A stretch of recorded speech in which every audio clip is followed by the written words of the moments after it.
Bago natin alamin ang comments natin mga juke bosses, ano kaya ang masabi ng iyong chosen beneficiary na si Zaira? Zaira, akala mo, kanya hindi ko kilala. Zaira!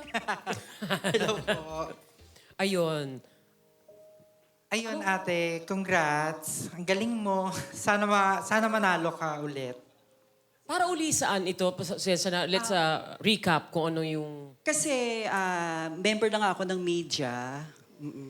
Media Betis. Media Betis. Oo. Si Zaira kasi, si mama niya is diabetic and amputated na. So, syempre, hindi ko naman din siguro hindi ko masasabi kung in the future, since pareho kami nakaramdaman ng mama niya. So, baka dumating din sa point na gano'n din ako. So, parang gusto ko lang matulungan kasi ang sipag-sipag niya.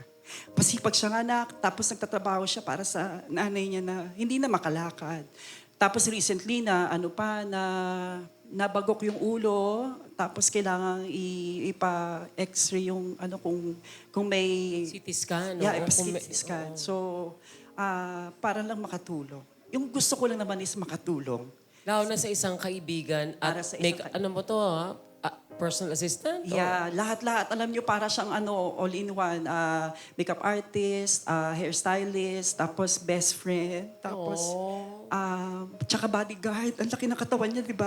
I know, right? Ako talaga, paiyak ka tayong dala, pero ayun. Charot lang.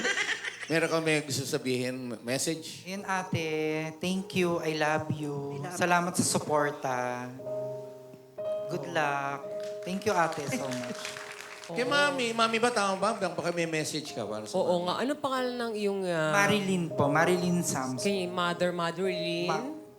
Nanay Marilyn Samson, sana kung nandito ka lang, kaso mahihirapan kasi naka-wheelchair siya. So sana po, kung ano man po yung makuha ko, ay magamit niyo po para sa pagpapagaling mo, sa mga gamot mo. Kasi alam ko kung gaano kamahal yung mga gamot na binibili mo para sa karamdaman mo. Kasi ngayon nararamdaman ko yung bigat ng gamot na binibili. Linggo-linggo, sana lang lumakas ka. Yun lang ang hiling ko. Sana maging malakas ka.